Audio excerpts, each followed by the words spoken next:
नमस्कार मेरे प्यारे दोस्तों। आज का मैंने ये वीडियो जो है वो जिहाद के ऊपर बनाया है। ये आखिर क्या जिहाद है? असलियत में जिहाद एक ऐसी खतरनाक सोच है जो पूरी दुनिया को तबाह करने की ताकत रखती है। खून की नदियां बहा सकता है ये जिहाद। और ये कहां से पनपती है ये जिहाद की सोच, और ये कितनी खतरनाक हो सकती है। आज के वीडियो में मैंने यही पूरी तरीके से दिखा रहा हूं। आज का थोड़ा सा समय निकालकर, अपनी जिंदगी से थोड़ा सा समय जरूर निकालकर ये वीडियो देख लेना। और आपको देखना भी बहुत जरूरी है। अगर आप अपने धर्म से प्यार करते हो, आप मानव जाति से प्यार करते हो, आप इस प्रकृति से प्यार करते हो, तो आपको मेरा ये वीडियो देखना बहुत जरूरी है। मैंने बहुत रिसर्च करके, बहुत मेहनत करके ये वीडियो बनाया है, तो थोड़ा सा समय निकाल लेना। कोई नहीं, आपने और बहुत सारी चीजों के लिए समय निकाले होंगे, लेकिन आज आपके लिए वीडियो देखना बहुत जरूरी है। तो चलिए फिर शुरू करते हैं। ये जानते हैं आखिर ये जिहाद क्या चीज है। आखिर ये इतनी खतरनाक सोच हुई कैसे डेवलप। और इस जिहाद के बहुत सारे तरीके हैं। लव जिहाद है, लैंड जिहाद है, ड्रग्स जिहाद है, और बहुत तरीके के, बहुत अलग अलग तरीके से ये काम करता है। जैसे जनसंख्या जिहाद है, घुसपैठ जिहाद है। तो ये बहुत तरीके से, अलग अलग तरीके से उनका एक पूरा पैटर्न है कि केवल इस पूरी दुनिया पे केवल एक धर्म का राज होना चाहिए।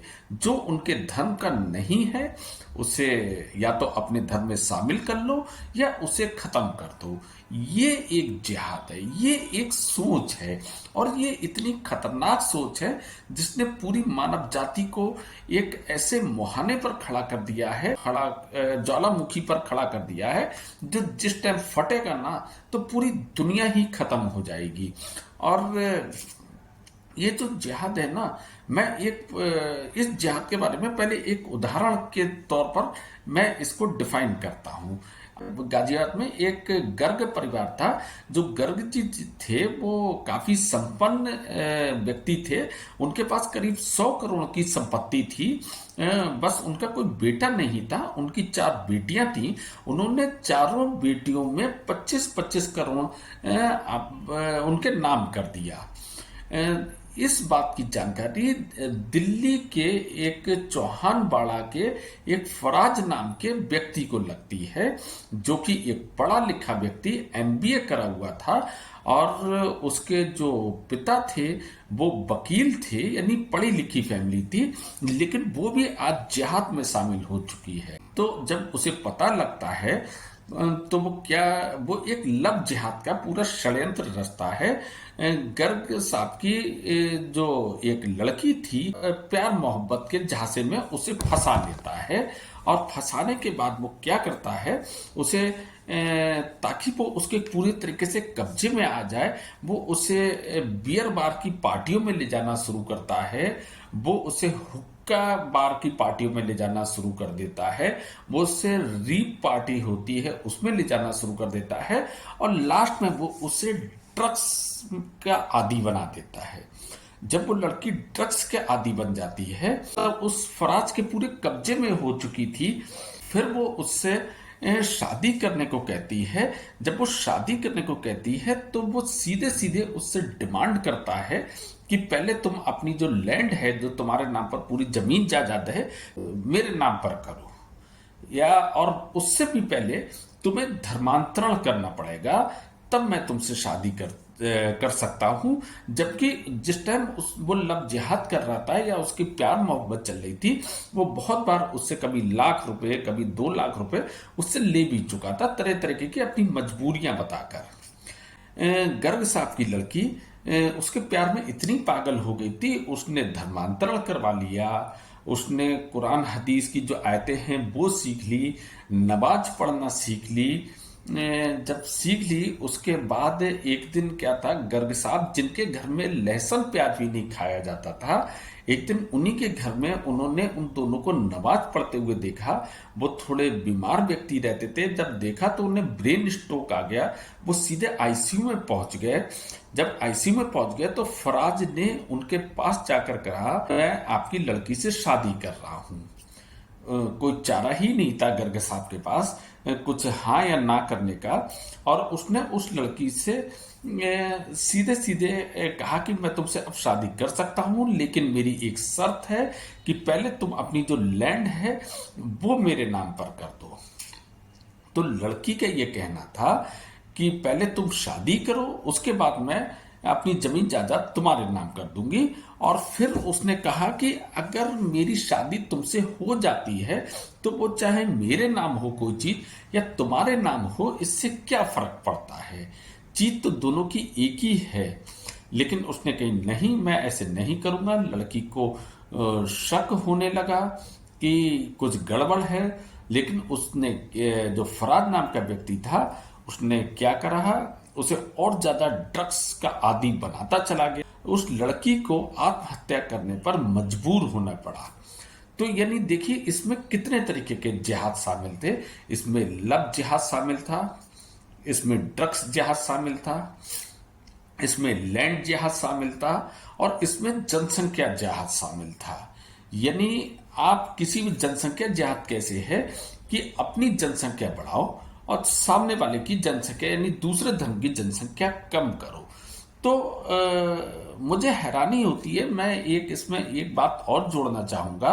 एक बार बहुत पहले एक विद्वान ने कहा था कि किसी भी धर्म की कट्टरता को खत्म करना है तो उस धर्म के लोगों को शिक्षित कर दो, उनकी कट्टरता अपने आप खत्म हो जाएगी।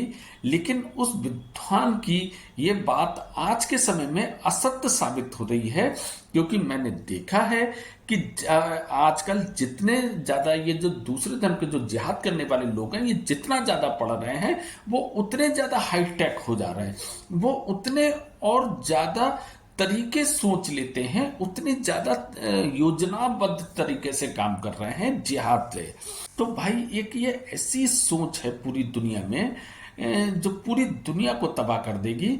और मुझे ये हैरानी होती है इस बात पर कि अगर पूरी दुनिया में क्या एक ही धर्म अगर बचेगा तो इसका क्या फायदा। अगर हम नहीं हैं और तुम नहीं हो तो इससे क्या फायदा होगा। और अगर किसी की लाश पर या किसी की खून की नदी पर अगर हमारे धर्म का विस्तार होता है तो कौन सा ऐसा खुदा है जो इस बात पर खुश हो जाएगा या इस बात पर आप खुश हो सकते हैं। मुझे इस सोच से समझ में नहीं आता। और इस जिहाद को के बारे में आज के समय में कोई कार्यपालिका नहीं सोच रही है, न्यायपालिका नहीं सोच रही है, और हमारे बहुत सारे जो बुद्धिजीवी वर्ग है वो एक अलग ही पहाड़ा पड़ रहे हैं, एक अलग ही सोच में डूबे हुए हैं कि नहीं साहब सेकुलरिज्म और साहब ये तो कुछ नहीं होता है, ये तो चंद लोगों का है। अरे भाई आपने क्या इतिहास नहीं देखा पढ़ा है? आपने क्या औरंगजेब की क्रूरता को नहीं पढ़ा है? आपने क्या टीपू सुल्तान की क्रूरता को नहीं पढ़ा है? आपने क्या बाबर की क्रूरता को नहीं पढ़ा है? आपने इतिहास को नहीं देख रहे हो, आप आने वाले भविष्य को नहीं देख रहे, तो किस बात के आप बुद्धिजीवी हो? आप अपने आप को बुद्धिजीवी, सबसे ज्यादा तो मुझे गुस्सा उन बुद्धिजीवी लोगों पर आता है जो अपने आप को बुद्धिजीवी कहते हैं और आने वाले खतरे को ही नहीं भाप पा रहे हैं। आप नहीं जानते हो कि आपके पास अब केवल 15 साल से ज्यादा का समय नहीं रह गया है। 15 साल के बाद आपको जीने का अधिकार भी नहीं रह जाएगा। मैं ये बात दावे से कहता हूं कि जिस दिन इन लोगों की पॉपुलेशन 33% हो गई, उस दिन बाबा साहब का संविधान भी नहीं बचेगा, उस दिन लोगों के अभिव्यक्ति की आजादी भी नहीं बचेगी, समानता का अधिकार भी नहीं बचेगा। फिर आपके साथ में वही होगा जो आज के समय में पाकिस्तान में हुआ, आज के समय में अफगानिस्तान में हुआ, और अभी बांग्लादेश में हुआ, और जो कश्मीर में हुआ। तो वही सब आपके साथ में होने जा रहा है। अगर आप सोच रहे हो कि आपकी उम्र तो 50 साल या 60 साल हो चुकी है, हम पर 15 साल के बाद क्या असर होगा, हम तो शायद इस दुनिया में होंगे भी नहीं। अरे आप ही तो नहीं होंगे, आपके बच्चे होंगे, आपके भतीजे होंगे, आपकी भतीजी होंगी, सारे रिश्तेदार होंगे। अब आप सोचो उस क्रूरता को, उस सोच को सोचो जो पहले इतिहास में हो चुका है। आप उसके बारे में विचार करो कि वो कितनी क्रूरता होगी। जिन बच्चों को आपने लाड़ प्यार से पाला है, जिन बच्चों को आपने अच्छी एजुकेशन दी है, वो सब कुछ एक दिन बेकार हो जाएगी। अगर आप ये सोचते हो कि ऐसे समय में मैं विदेश में जाकर सेटल हो जाऊंगा, तो भाई साहब आपके देश में स्थिरता बनी हुई है, तब सारे देश आपको आने की परमिशन दे रहे हैं और आप नागरिकता ले सकते हैं। इस टाइम में जब आपका देश अस्थिर हो जाता है तो सारे देश अपने बॉर्डर को सील कर देते हैं। उस समय आप कहीं नहीं जा पाएंगे, यहीं पर मरेंगे, यहीं पर कटेंगे, सब कुछ यहीं पर होगा। और बहुत सारे मैंने पत्रकारों तक को देखा है, जबकि मीडिया का ये काम होता है कि इस तरीके की सोच का जोरदार खंडन करना, लेकिन मैंने कुछ ऐसे पत्रकार भी देखे जो अपने आप को शायद बुद्धिजीवी कहते होंगे या उनकी श्रेणी में आते होंगे। उनमें कई पत्रकारों का नाम है जो अफजल गुरु जैसे खुकार आतंकवादियों के समर्थन में खड़े हो गए। अब चाहे भले ही वो मुझ पर केस कर दें, लेकिन मैं उनका नाम भी लेने जा रहा हूं जो इस तरीके की खतरनाक सोच का समर्थन करते हैं।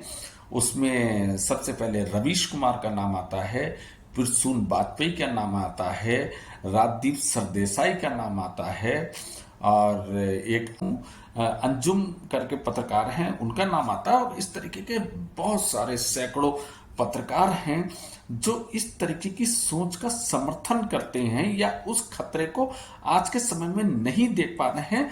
पता नहीं उनके पास कौन सा चश्मा वो पहने हुए हैं, मुझे उस चश्मे के लेंस का नंबर भी नहीं पता कि वो किस तरीके से देखते हैं। तो अगर आप अभी भी विश्वास नहीं करते तो आज देख लिया, हमारे देश के 9 ऐसे राज्य हैं जहां पूरा ही अल्पसंख्यक हो चुका है। 800 जिलों में से 200 जिलों में हिंदू अल्पसंख्यक हो गया। कई ऐसे जिले हैं जहां पर 90% उनकी आबादी हो चुकी है। पूरे बॉर्डर एरिया पर हिंदू खत्म हो चुका है। पता नहीं इस बात को देखो, पॉलिटिशियन जो हैं वो केवल प्रेजेंट की सोचते हैं, उन्हें भूतकाल से कोई मतलब नहीं है, उन्हें भविष्य काल से कोई मतलब नहीं है। आज के समय में वो मलाई खा रहे हैं और वो मलाई खाते रहेंगे। उन्हें अगर इस बात की जानकारी है भी या नहीं है, वो इस बात को नहीं सोचेंगे। वो उन्हें केवल कुर्सी से प्यार है। जब तक उनके पास कुर्सी है वो आपके बारे में नहीं सोच सकते। उनका सीधे से मानना है कि ऐसा नहीं होगा, ऐसा नहीं हो सकता, ऐसा हो कभी आज तक हुआ ही नहीं है। वो आपसे झूठ बोलते रहेंगे और वो तो हो सकता है कि सेफ हो जाएं। जैसे शेख हसीना जब उनके देश में इस तरीके का विद्रोह हुआ तो वो तो भाग के इंडिया आ गई, उनकी तो जान बच गई, उनकी फैमिली की जान बच गई। अफगानिस्तान में जब तालिबान का शासन आया, जो वहाँ के राष्ट्रपति गनी थे वो भी भाग के किसी और देश में चल गए। तो ये लोग जब तक रहेंगे ये सत्ता के मजे लेते रहेंगे, और जब इस तरीके की विपत्ति आएगी ये कहीं कैसे ना कैसे अपनी जान बचा ही लेंगे। लेकिन आपको कौन बचाएगा? आप 140 करोड़ की आबादी वाले देश हैं जिसमें 40 करोड़ तो अभी वो जिहाद वाले लोग हैं, 100 करोड़ आप लोग हो। उन 100 करोड़ की जब खून बहेगा तो कितनी बड़ी एक विशाल समुद्र तैयार होगा खून का, आप वो सोच सकते हैं। आपके जो बच्चे हैं उनकी किस तरीके से उनके संग में बर्बरता होना बाकी है, किस तरीके से उनके संग में व्यवहार होगा। मैं बेटियों के बारे में और बहनों के बारे में तो मैं क्या बात करूं। आपको कल्पना भी अगर आप करोगे तो आपकी रूह कांप जाएगी। आपको किस तरीके से मारा जाएगा आप खुद नहीं सोच सकते। आप सिख गुरुओं का उसमें उदाहरण ले सकते हैं। अगर आप अमृतसर के मंदिर में जाते हैं तो वहां मुगलों की जो क्रूरता के जो दृश्य लगाए गए हैं, जो चित्र लगाए गए हैं, कि लोगों की मांस नोचते हुए, खौलते हुए पानी में उन्हें बैठा दिया गया, छोटे छोटे बच्चों को भालों पे टांग दिया गया, इस तरीके की क्रूरता करी है। अभी हाल ही में एक मूवी आई थी, छावा मूवी। तो जब औरंगजेब जब किसी जंग के लिए जाता था, उसके रास्ते में जो भी गांव आता था, तो जिस पेड़ पे वो लाशें टांगता था, उस पेड़ में उतने पत्ते भी नहीं होते थे जितनी लाशें लटकी हुई होती हैं। तो ये बहुत बड़ा खतरा है। अरे बुद्धिजीवी अगर आप हो तो बुद्धि दिखाओ, आने वाले खतरे को भांप लो। ये बहुत बड़ा खतरा आपकी तरफ बढ़ रहा है। ज़्यादा समय नहीं बचा है, मुश्किल से 15 साल बचे हैं। आप हो सकता अपनी ज़िंदगी काट लो, लेकिन आपके बच्चे नहीं बचेंगे, आपके खानदान का नाम लेने वाला भी कोई नहीं बचेगा। ये समय है कि कुछ कर जाओ। अगर आप सोचते हो कि शायद ये बीजेपी सरकार कुछ कर लेगी या ये और कोई दूसरी सरकार कर लेगी, ये नहीं करने वाले हैं। आज लोगों को ही उठ के खड़ा होना होगा, इसके खिलाफ आवाज उठाना होगी, कुछ ऐसा करना होगा कि इस समय को टाला जाए जो आपकी तरफ बहुत तेजी से बढ़ रहा है। अगर उस खतरे को आज नहीं रोका गया तो बहुत जल्दी आप भी वो खतरा देखोगे नहीं, उसे महसूस करोगे, उसे अपनी जिंदगी में पूरा होते हुए देखोगे। बाकी जो मैंने खतरा देखा है, उस खतरे के बारे में आपको आगाह करा है। बाकी फिर मिलते हैं नेक्स्ट वीडियो में। मैं इसी तरीके के वीडियो बनाता हूं। अगर आपको मेरा वीडियो थोड़ा सा भी अच्छा लगा हो तो प्लीज़ मेरे चैनल को सब्सक्राइब करना, मेरी वीडियो को लाइक करना। बाकी फिर मिलते हैं नेक्स्ट वीडियो में, तब तक के लिए जय श्री राम, नमस्ते।